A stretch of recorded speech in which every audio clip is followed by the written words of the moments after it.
Okay, please find your seats quickly. We're going to start in about 10 seconds.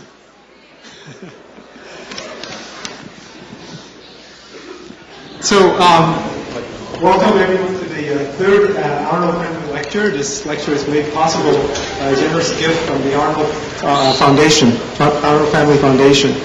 Today we're very pleased to have Avi Wigderson from the Institute for Advanced Study. Professor Wigderson received his bachelor's degree in computer science from the Technion in 1980, and his PhD 3 years later from Princeton University in computer science also. He's held several positions, including professorship at Hebrew University. In 1999, he joined the Institute for Advanced Study, where he's now the Herbert Mass Professor in the School of Mathematics. He's well known for his important contributions in several areas of mathematics and computer science. Some of the topics he's contributed to are complexity theory, algorithms, parallel and distributed computation, combinatorics, graph theory, cryptography, something we'll talk about today, just to mention a few.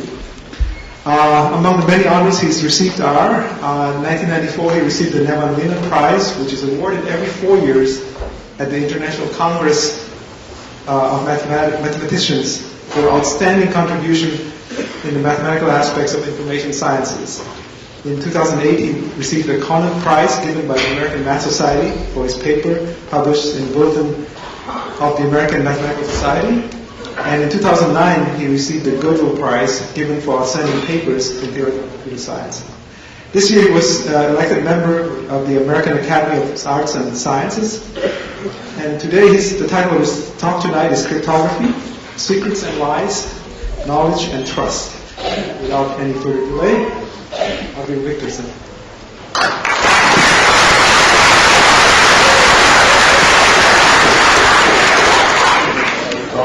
I want to make sure that all you guys in the back hear me. If it's, yeah? All right. I'm not sure you want to. If you sat there just to fall asleep, maybe it's a moment. Okay. So I want to tell you about sort of the mathematical foundations of cryptography as it's now exercised everywhere, basically on your computers, when you shop online, and so on.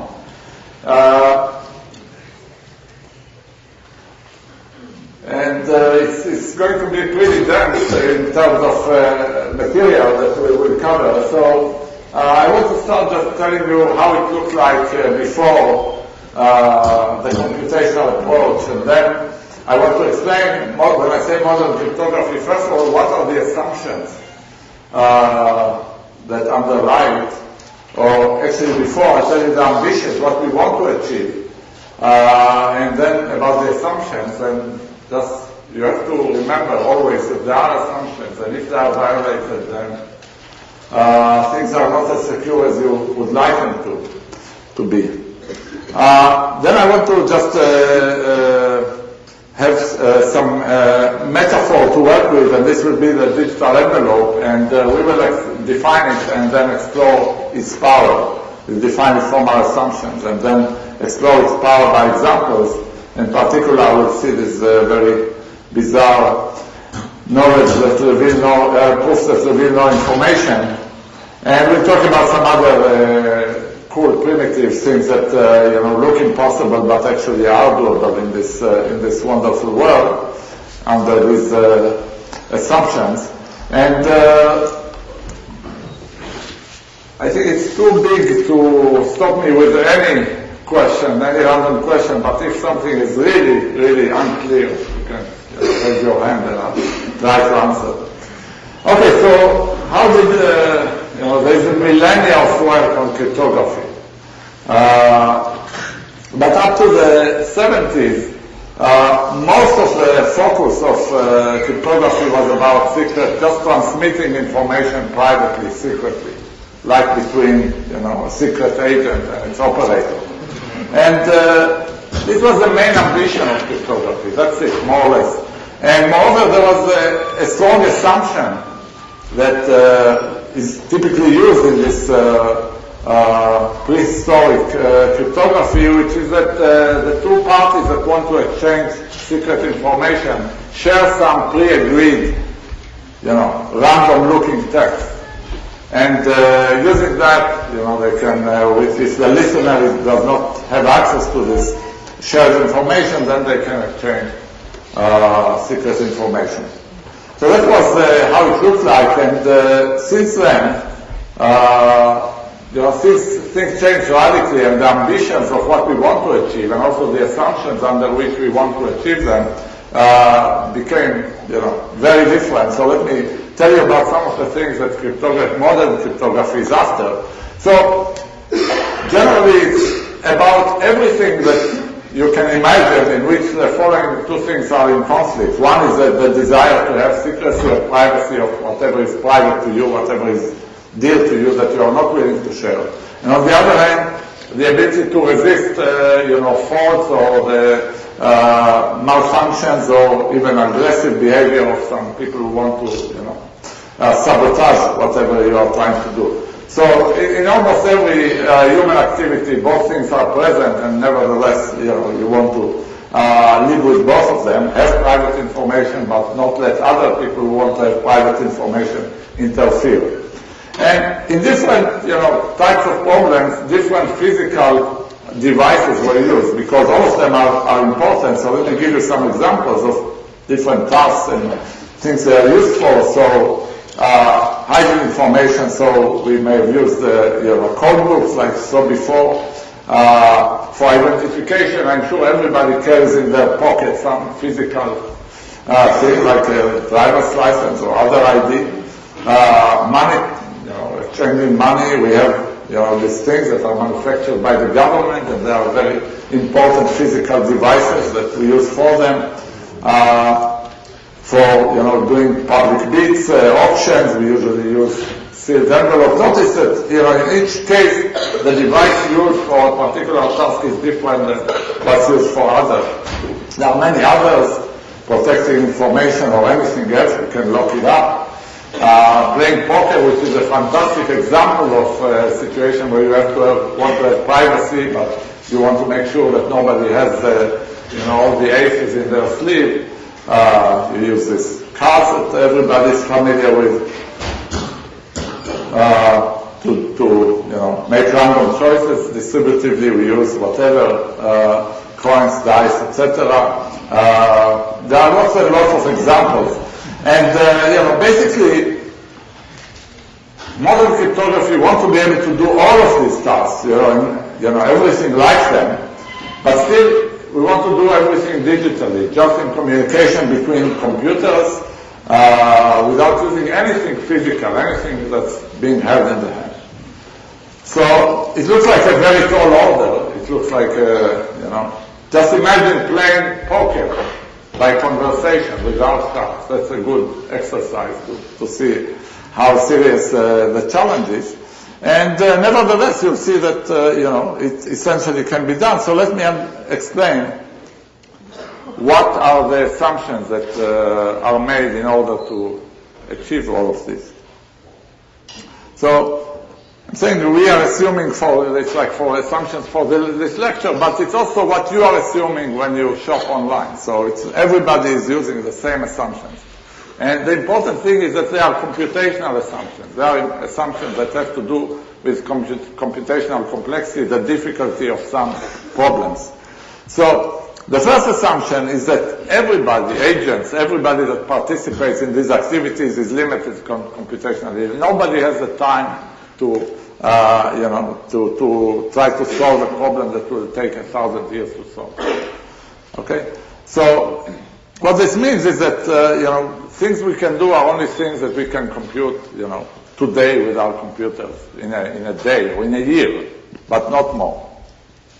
So that's the first assumption. It's not really an assumption. I mean, we are computationally limited, and our life on time on Earth is also limited.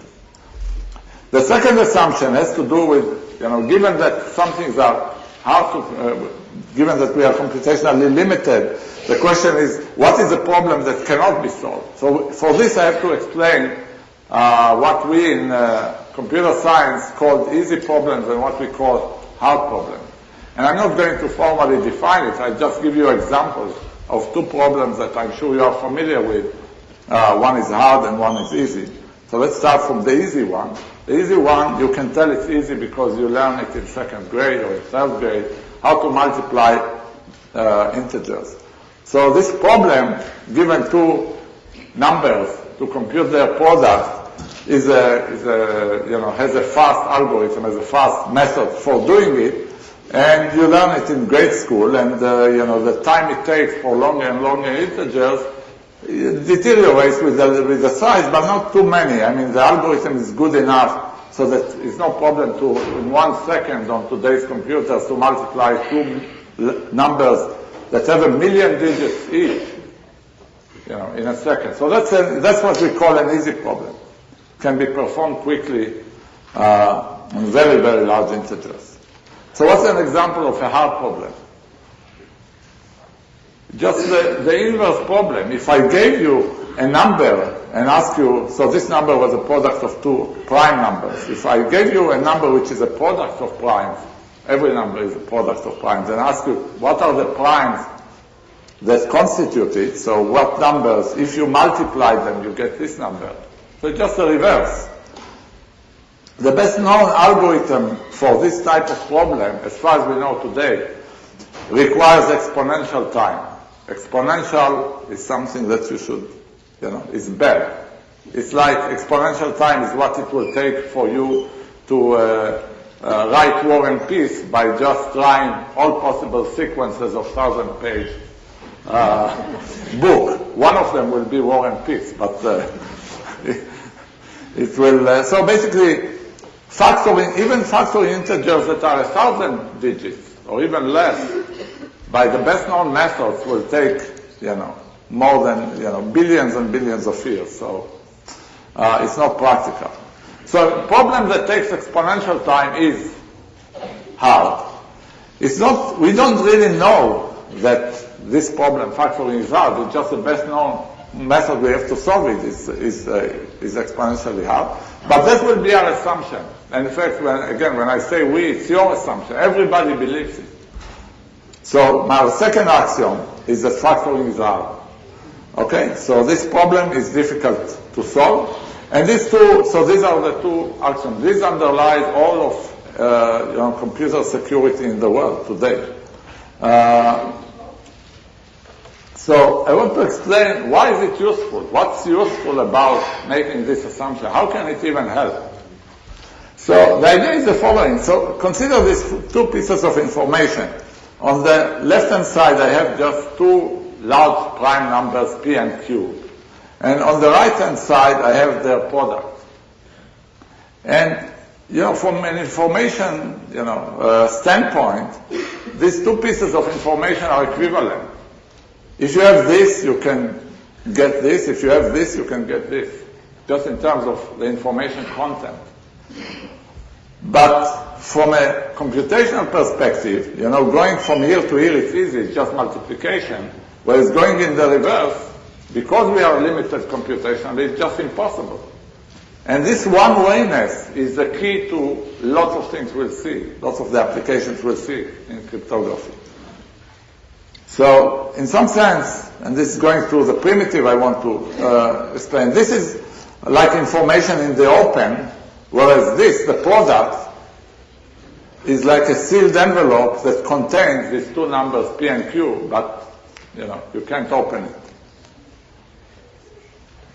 And what through examples, I want to eventually show you that, with these axioms, so we'll first see how these axioms give you, in some sense, a digital manifestation of an envelope, and then how this envelope can be used to develop lots of the, primitives or tasks that I talked about in the beginning without having any physical devices. In fact, we don't have to assume that factoring is hard. We can assume a more general assumption, namely that there exists this one-way function. So one way is exactly in the sense that I told you in factoring, some function that takes a piece of information that in one direction, so E can be sort of as encryption, you can encrypt it quickly, but given the encryption, you cannot reverse it. You cannot determine the content unless you have, infinite amount of time. Is this a hand wave over there? Okay.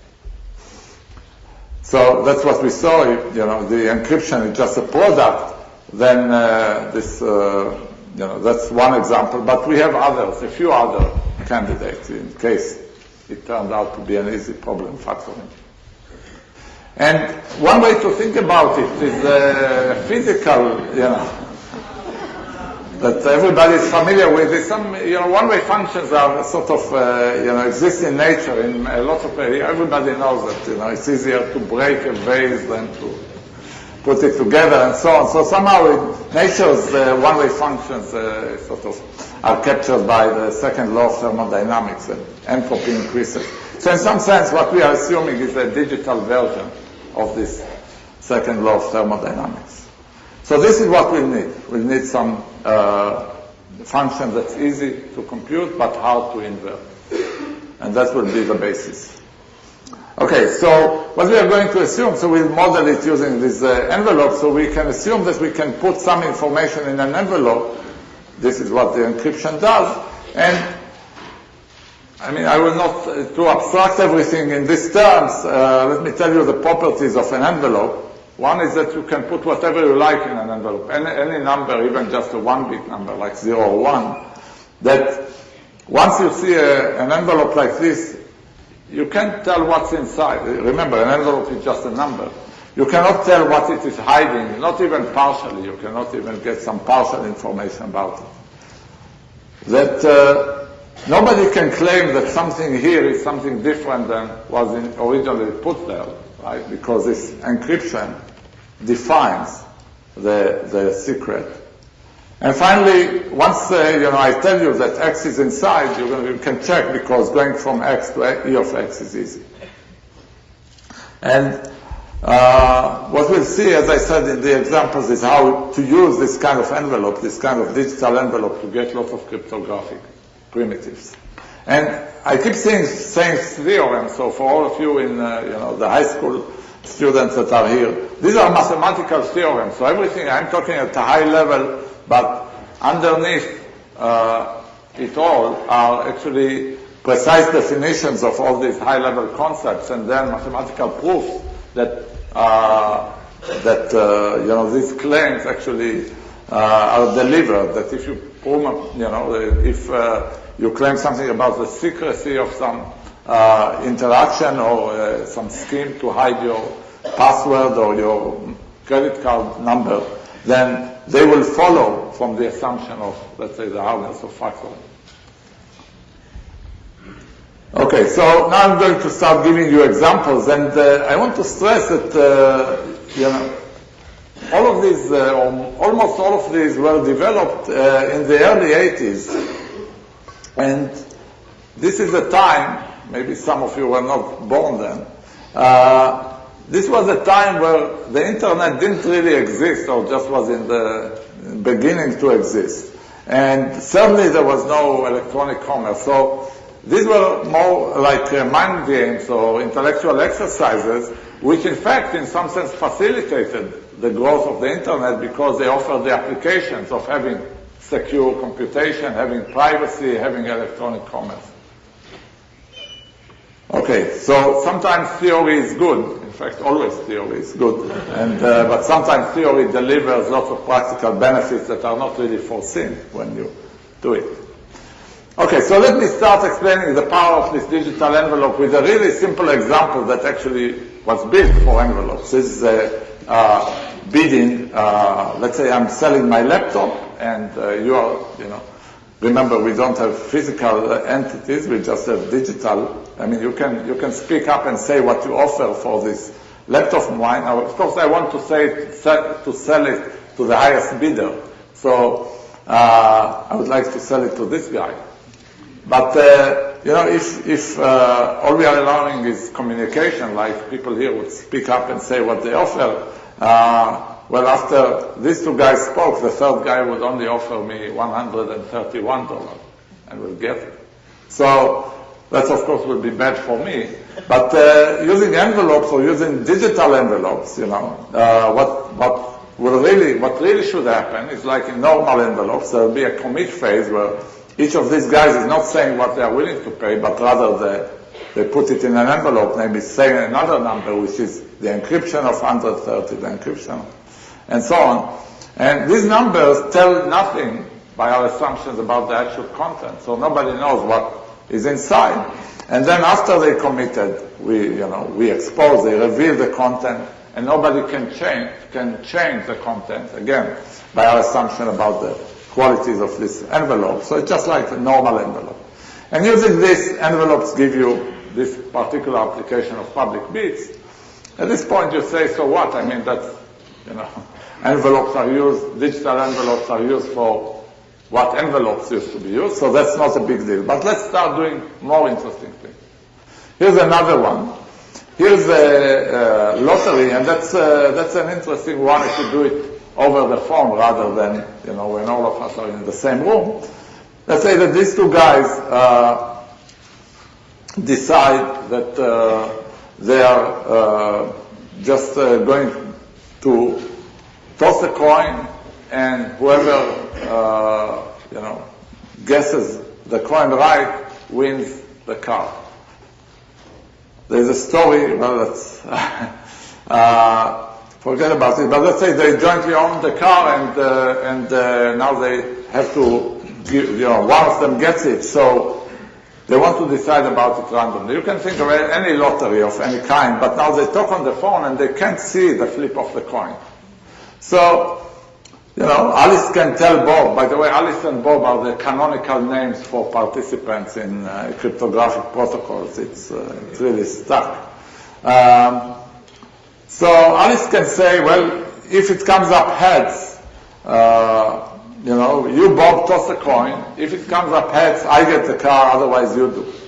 But if this was the protocol, then it would be pretty, uninteresting or bad. Because Bob would say, well, look, I flipped and it came out tails, you lost. And that will not be good, but of course, excuse me?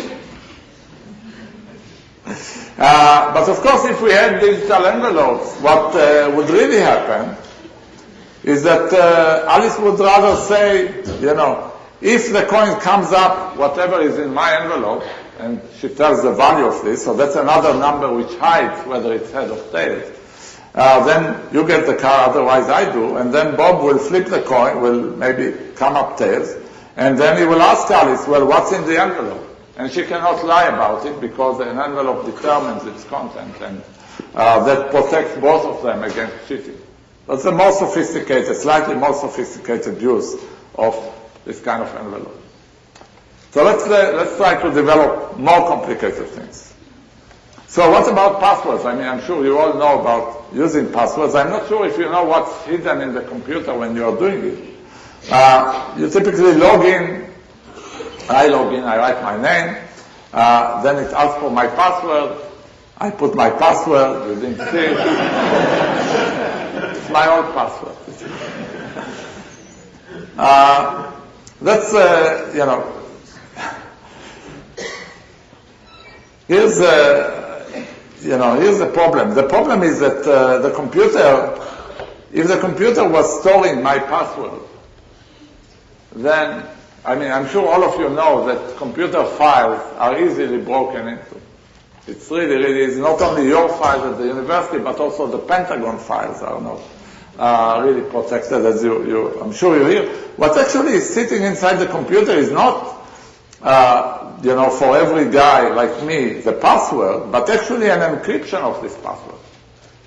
And for this reason, this file might as well be public, because, as we assume, the encryption reveals nothing about the actual content. That's really what happens. That's one of the earliest applications of one-way functions. And then you can, what really happens when I write my password here, the computer applies the encryption function, E, that's the easy direction, applies it to what I write here, and checks that it corresponds to what's in my file. Okay? And therefore, revealing this file is not a problem. So, that's what like I said, what the computer does. It applies E and checks whether that's what's written under my name. And then, of course, it erases it or put stars or whatever. So you might be tempted, or we can continue this sequence of theorems, say, okay, with envelopes you can do identification, but I claim that that's a very different kind of problem than the previous one, because of what?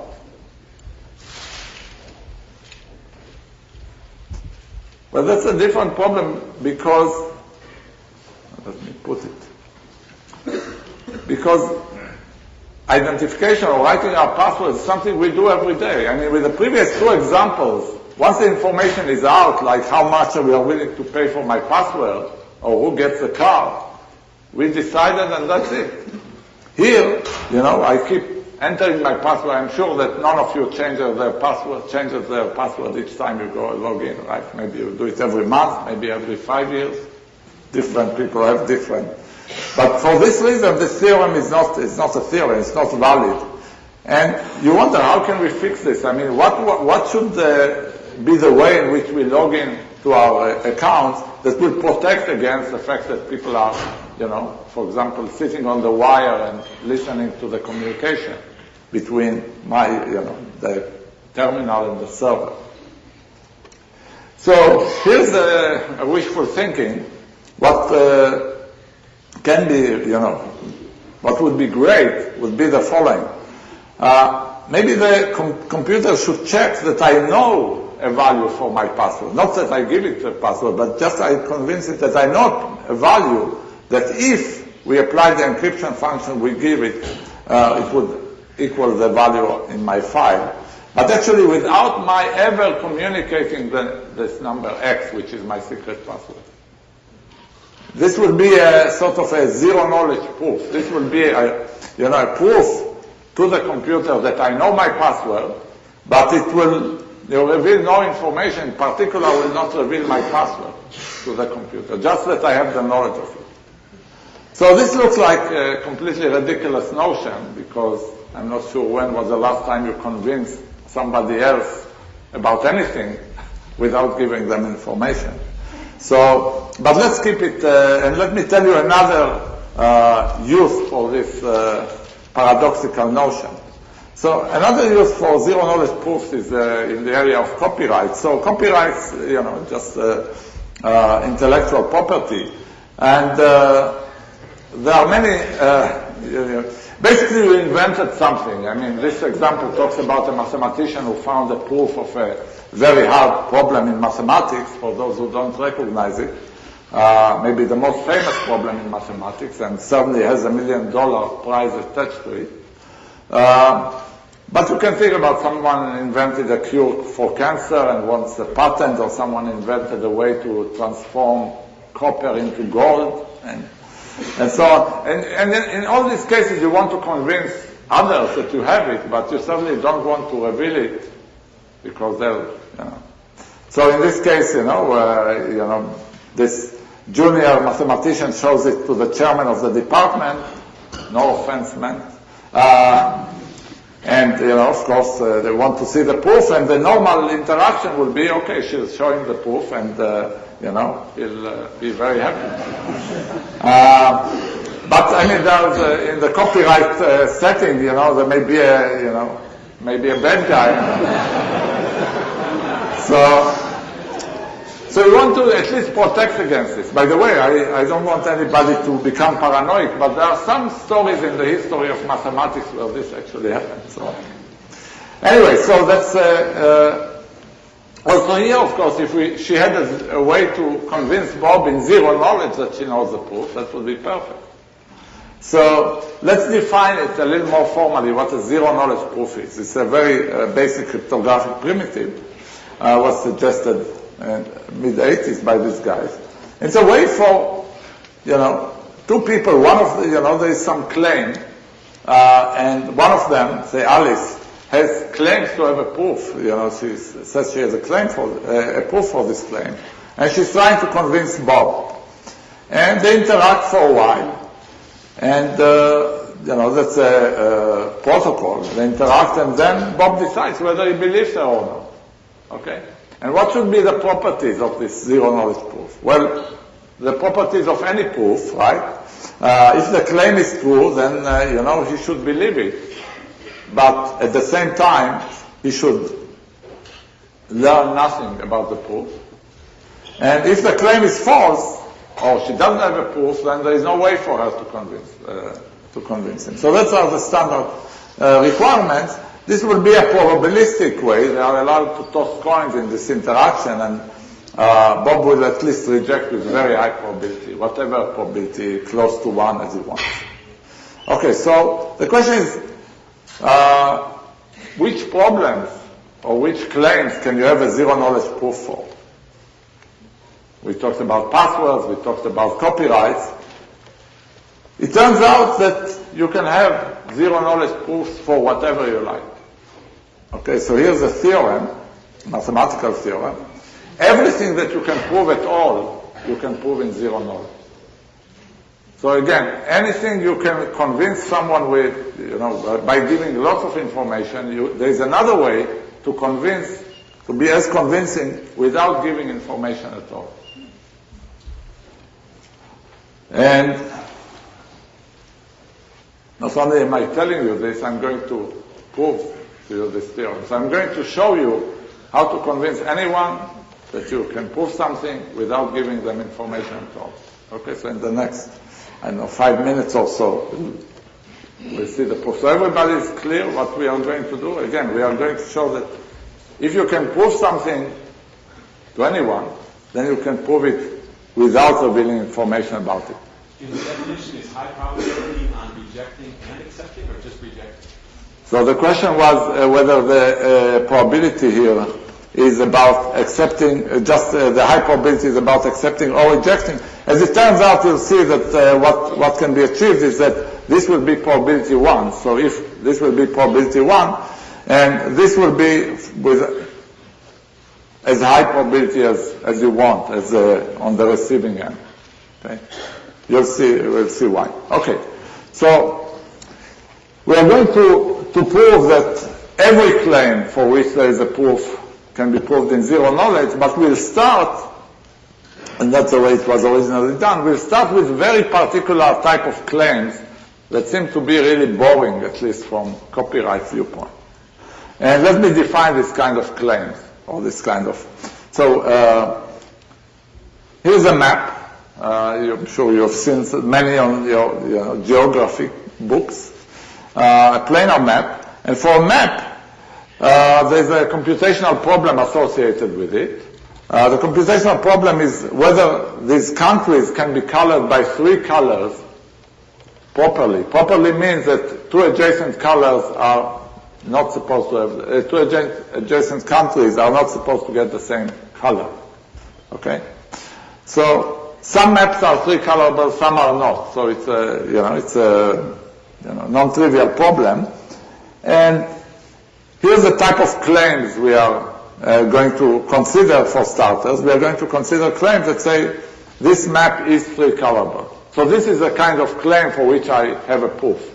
Of course, a proof looks like simply a 3 coloring of this map.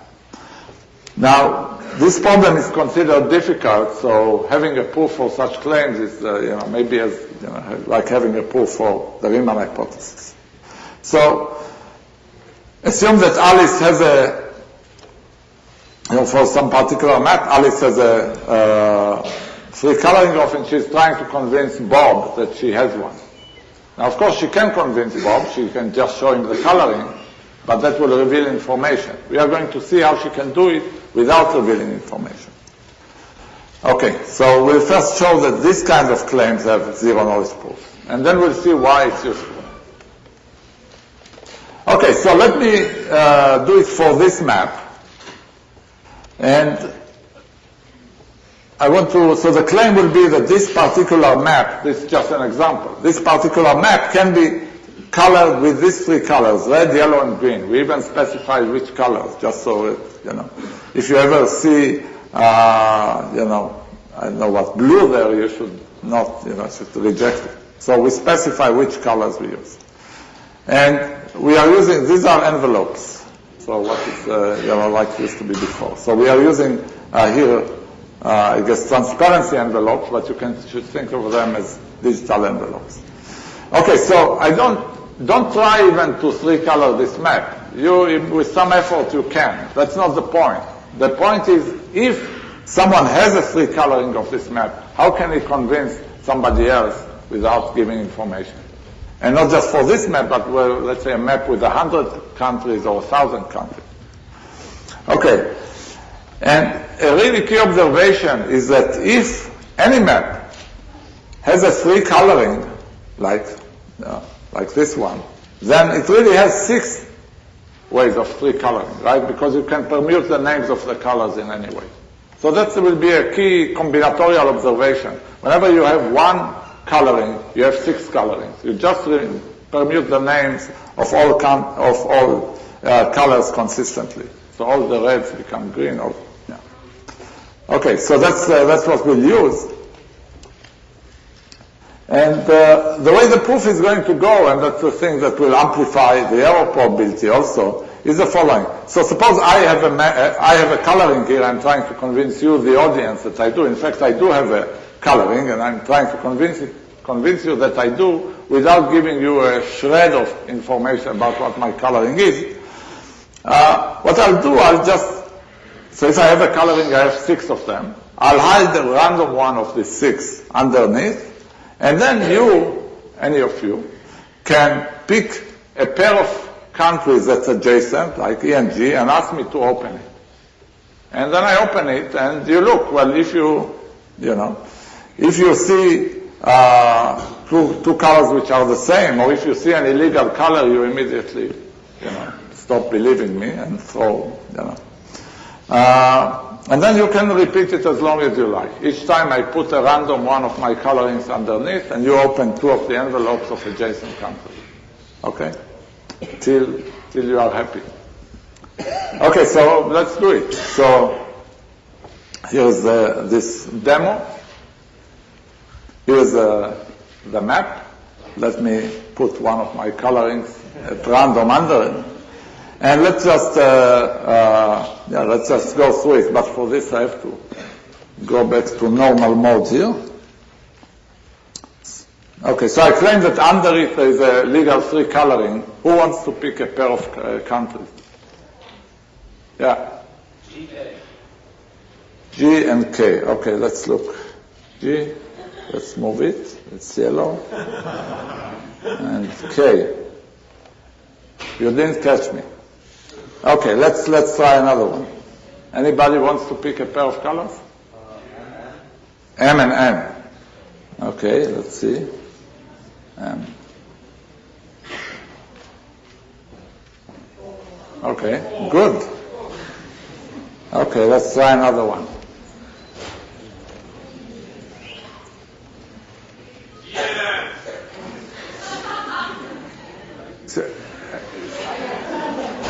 Say again? G and M.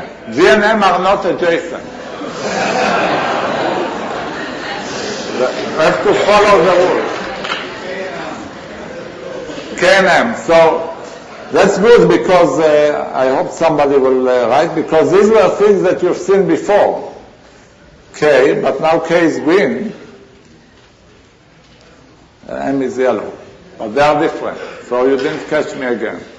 Note that there is no consistency between different ones. So anybody else, when you believe, when this is tiring and you believe me that I have a three coloring, we'll analyze this protocol.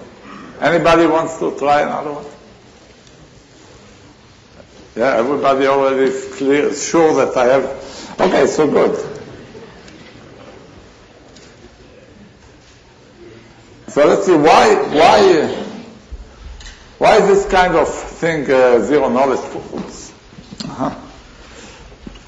Well, let's check. Well, first of all, so there are two cases. Either it was three colorable and I had a coloring or not. Okay, so if it's three colorable and I had the coloring, then each time, it's a legal coloring. So each time you look at two adjacent countries, they are colored differently. That's no problem. So that's convincing with probability 1. But also notice that it reveals no information. That's in fact an easy claim. Why? Remember that I had 6 possible colorings, and I put a random one underneath the map at each time. So when you look at two adjacent countries, if the coloring was proper, it will just be two random different colors. Each time it will be just a pair of different colors. But a pair of different colors tells you nothing, right? You could have put, you could have colored, two countries adjacent by a pair of random different colors. So seeing two random different colors reveals no information. It's something you could have done yourself, and whatever you can do yourself, you learn nothing from. Now, the main question is, why can't I cheat you into believing that I have a proof even if I don't? But if the map is not three-colorable, if it is not, then whatever I put there must have a bug somewhere. Either I used an illegal color, or for two adjacent countries, they must have been the same color. Then at least you have some chance of catching me, right? Maybe 1 over the number of countries in the map. It's not high, but if you repeat it many times, like in this case, in this map, you repeat 300 times, then the probability that I consistently, fool you, drops down exponentially. If you repeat it sufficiently many times, it drops down to as tiny as you want. Okay? So you will eventually catch me if I were lying. So I cannot really cheat you. So, okay. That just shows that to convince someone that a map is three-colorable, it's a type of thing that can be done without revealing information. So how does it relate to the problems of passwords, or to the problems of copyrights, or to, in general, proving anything, any claim in zero knowledge? And this goes back to a very, very fundamental result and understanding in theoretical computer science. So let me try to explain to you why is this three-coloring of map such an important and basic problem. It's not an arbitrary problem, it's a key problem. So here's a theorem, and it says the following. There is an efficient algorithm, there is a fast computer program that would do the following magical thing. It would take any mathematical claim, just any mathematical claim at all, and will convert it to a map. Okay?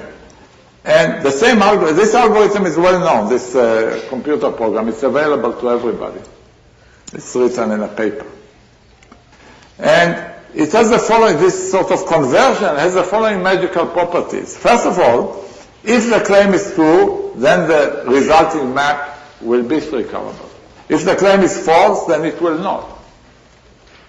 Notice that this map coloring problem is difficult, so the algorithm doesn't really know what is which of the two it is. It just has the property magically that if it's true, the map is three-colorable. If it's not, the map is not three-colorable. So you are somehow translating an arbitrary claim into a three-colorability of maps. And moreover, the same algorithm, if you had any proof for your claim, that's what Alice would do. If she had any proof for the claim, it will transform, the same algorithm will transform her proof into a three-coloring of this map. In other words, this algorithm provides a way for any two parties to transform whatever they're trying to do in zero knowledge to proving that a particular map is three-colorable. So if you could do three-coloring of maps in zero knowledge, you can do any claim in zero knowledge. And this algorithm is basically what underlies the proof. It's a kind of dictionary, underlies the proof that this three-coloring is NP complete. I'm not going to define it, it's a topic of a different lecture, understanding what this means, but basically it says that this question of three-coloring is sort of universal and captures any other problem for which there are efficient proofs. So because of this, we can prove anything that's provable in zero knowledge, but that's just the beginning of it. So it's of course, I showed you a couple of applications of it, but actually the number of applications of this is much larger, because that's what we've seen. If we have digital envelopes and then anything with short proofs has zero knowledge proofs. But using this, I'm not going to explain how, but using this, you can transform general situations in cryptography where some parties may not behave the way they should into, sort of force parties in cryptographic protocols to do exactly what the protocol specifies. You can imagine that if I have secrets and I participate in some interaction, there's no way for you to know if I'm behaving the way I should or not, because I'm using my secrets in the computation. And you don't know my secrets. In fact, they should be protected. But using zero knowledge proofs, there are ways for me to prove that I'm doing the right thing without showing you my password. In other words, this is a very basic tool for forcing correct behavior of parties with secrets in cryptographic protocol. Okay, good. So we have about 12 minutes. Let me try to show you different kind of things. So far we talked about, so the various applications we saw, and in particular the general one was forcing players to behave the way they should in interactions like, in various cryptographic protocols. But there are many situations where even if everybody is good and behaves exactly as they should, it's not really clear how to invent a way for them to achieve it. So let me give you a couple of examples, and one of them we've already seen. So here's one we've seen. Okay, so let me explain this. It's not as this movie, Bob, Carol, Ted, and Alice was considered radical at the time. This is in the 70s. Today, I think that. So these are Bob, Carol, Ted, and Alice. It's a scene from the movie. Here is Alice and here is Bob. And the basic question we saw with James Bond in the beginning is basically how do you interact secretly with somebody else in the presence of listeners, right? In the presence of eavesdroppers. Now we said that, in ancient times, you would assume that they have something they agreed on beforehand, some secret. And using this, they can create a secret language that nobody understands. But now we are not in this world. We are in a world where there is no pre-agreement. In fact, you would like this to happen. You would like Alice and Bob to be able to start talking in this situation without these guys understanding, even though they never met. But even though this scene is not exactly like they've never met, but even though, many of you in the audience I never met, and nevertheless, it's a fact, and that's the important thing. It's a fact that I can start a secret conversation with any of you in the presence of everybody else that nobody would understand. And I claim, without sharing private information beforehand, and I claim that, in fact, all of you know that it can be done. Why do you know? Because this is really the situation in which you exercise this, right? When you talk the first time to Amazon or any online shopping thing, you never met Mr. Amazon, right? You somehow, but nevertheless, you have this conversation, you are revealing your credit card, everybody, all the bad guys are listening on the wires, want your credit card number. And nevertheless, you are sure that this, language, whatever crosses the wire, is not understood to them, but is understood to the other side. How does it happen? It's really a secret language that was instantaneously created between two entities that never met and share nothing in common.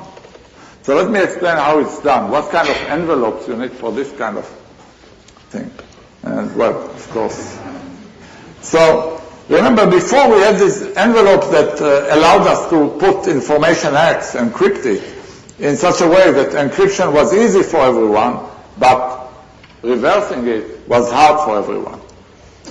Well, now we are going to put a twist on this and actually allow private envelopes, sort of personal envelopes, that everyone will have their own type of envelope, like Alice will have her own envelope, Bob, they'll have, and so when Alice wants to send a secret message to Bob that nobody will understand, she simply puts her secret in Bob's envelope. which has the property that it's hard for everyone to figure out except for Bob. So these are, different variety of envelopes. And it seems it's not clear how you can manufacture this kind of things. And I'm not going to explain it, but you can do them with the same assumption as before. Just assuming that factoring is difficult gives you the ability not only to have envelopes, but in fact to have this kind of envelope, personal envelope.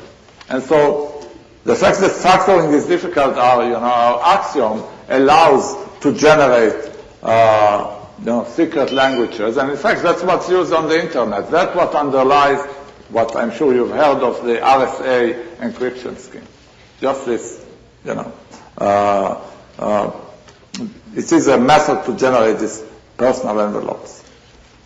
Let me tell you a couple more things that you can do with this kind of personal envelopes now, because again, they rely on the same assumption, so we are still working under our assumption base, where still people are cooperating and nevertheless it's not clear how they can achieve their goals. So let's look at the following kind of problem.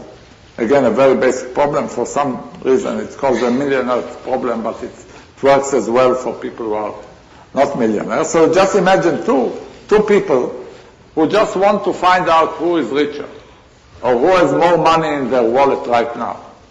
Okay? So both want to know who is richer, but that's all they want to know. They want to somehow interact in a way that reveals to both of them who has more money in their wallet, but they don't get any more information. Right? So it doesn't work to to look at the wallet, say, I have $21, right? Because that reveals more information that should be revealed in this case. So this looks like an impossible problem. It's basically computing the function, which number is greater than the other, and it's not clear how to do it. And we'll see that it's doable with personal envelopes. So that's one example. And the second example, which is probably much more familiar, and in fact there's lots of work about getting this kind of problem solved digitally, is basically elections. In elections, what do we want? We want that, we assume all players are honest, and they each cast their vote for some election, whatever it is, like this one. So all of them want to learn the majority function. Here's the majority of this, whether there are more Democrats or Republicans, let's say.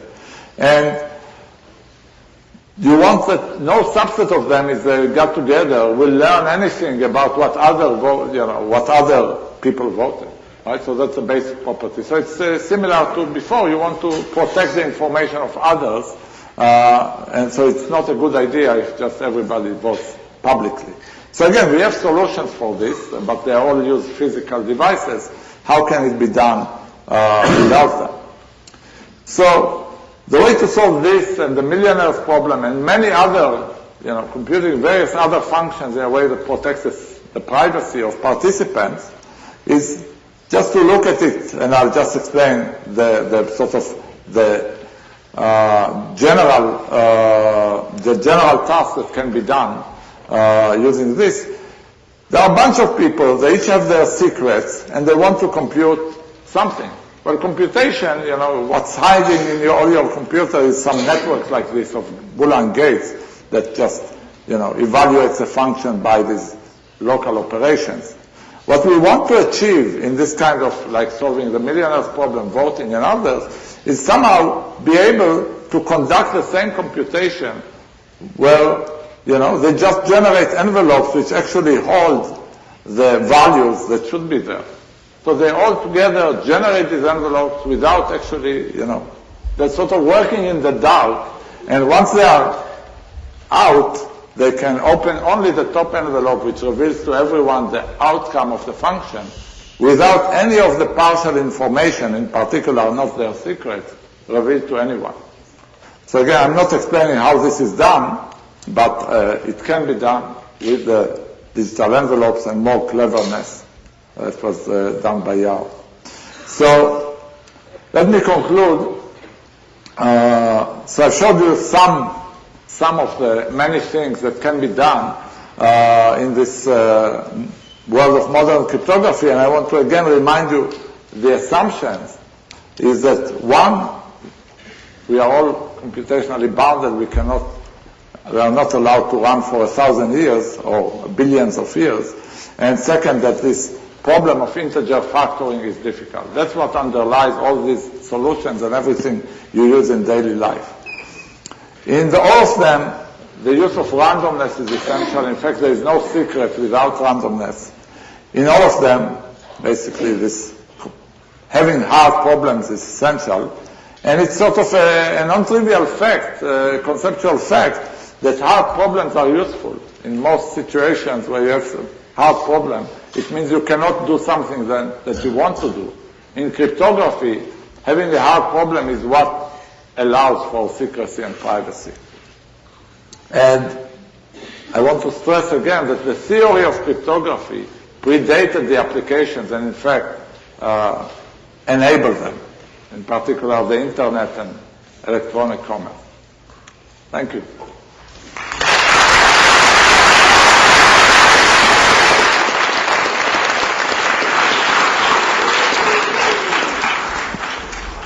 I'm sure that Professor Wigderson will answer a couple of questions. Will factoring remain hard? Will factoring remain hard? It's a great question whether factoring will remain hard. So as I said, it's an open question, and tomorrow it's a mathematical question, and tomorrow somebody may develop a fast algorithm for it. Someone can be a high school kid, someone can be the NSA, which is using a lot of computers and a lot of mathematicians to solve factoring. And another way it may be solved quickly is if someone succeeds in building a quantum computer which can factor if it existed. So nobody knows, but still the world depends on its being up. Questions? Yeah. We're going to be completely sure that the no-fault proof shows them everything, like 1 piece at a time. Well, I can't hear. Maybe there's, I'll come closer to you. Yeah. Let's say you're trying to prove that you know something. Wouldn't you have to show every single piece to show that you have the full picture? Like with the map problem. Yeah. In order to show that you are 100% sure, wouldn't you have to show each piece? So, the question was, let me repeat the question. So the question was about zero-knowledge proof. To convince you that I can color this map, don't I have to reveal every bit of the, just every part of the coloring that I have? Well, you have the opportunity to ask me more pairs of countries until you are convinced. That's the whole point. I mean, you could have. We argued at the end why it was a proof. It was a proof because, well, a proof in general, any proof, should satisfy just two conditions. One is that if the claim is true, then you believe it, and if the claim is false, then you catch it. Right? So that was, after as many iterations as you want, if I had a proof, it would be, you'll never catch me. And we argued that if the map was not colorable, you just will eventually catch me lying if you repeat enough times with very high probability. So there was no need. It's a different type of proof. It's not the type of proof you're used to, but it's a proof in this sense, right? You would catch me if you ask me enough questions in the case that I didn't have a proof. Okay, other questions? I guess not. Okay, so if there are no other questions, Yeah. Sure. What will people actually do if a quantum computer comes along and tracks this? Yeah, so the question was what happens if a quantum computer is built and which in particular will be able to factor integers fast? What would people do? So it's a great question. It's the same question of what will, if somebody finds a quick factoring algorithm without, even without a quantum computer. So I think that I worry very much about this possibility. I think that if tomorrow, such a fast algorithm is advertised, the financial system will collapse, at least for a while, because it's not just that you shop online. I mean, governments use it, banks exchange vast amounts of money using this system. Military secrets are protected in the same way, and so on. There are a few other problems that I mentioned that can replace factoring, but using them is somewhat less efficient, and that's why they are not used. So I'm sure that in 6 months, implementations of these other primitives as replacing factoring will come along, but the time between, I think, will be critical. It's a possibility. Okay, well, I think we should just thank the speaker once more. Yeah. At the end, you're talking about how you could have UA as an example, that you and I could share with each other some way that we would know who had more in the wallet, but no one else in the room would know. Right. Can you demonstrate that, or that's too complicated? I mean, I lost how that was possible. Yeah, so the question was, how do we solve this millionaire's problem of finding out which of us has more money in the wallet? Yeah, I also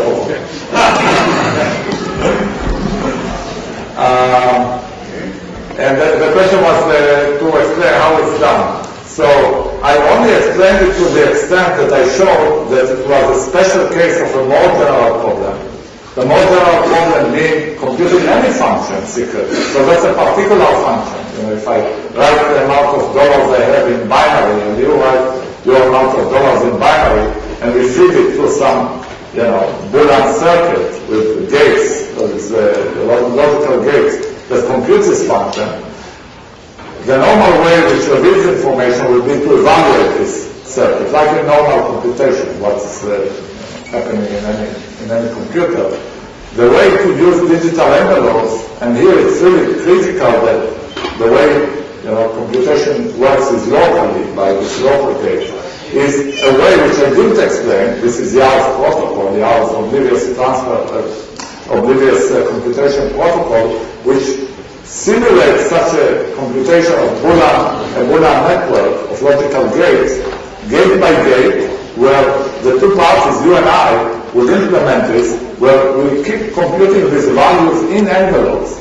So what we are telling each other are encryptions of the values on the wires of the circuit that neither you or I know the content of. But there is a way, this ingenious way of doing this from our private secrets until we get to the very top, and then we jointly open the last envelope and know who is richer.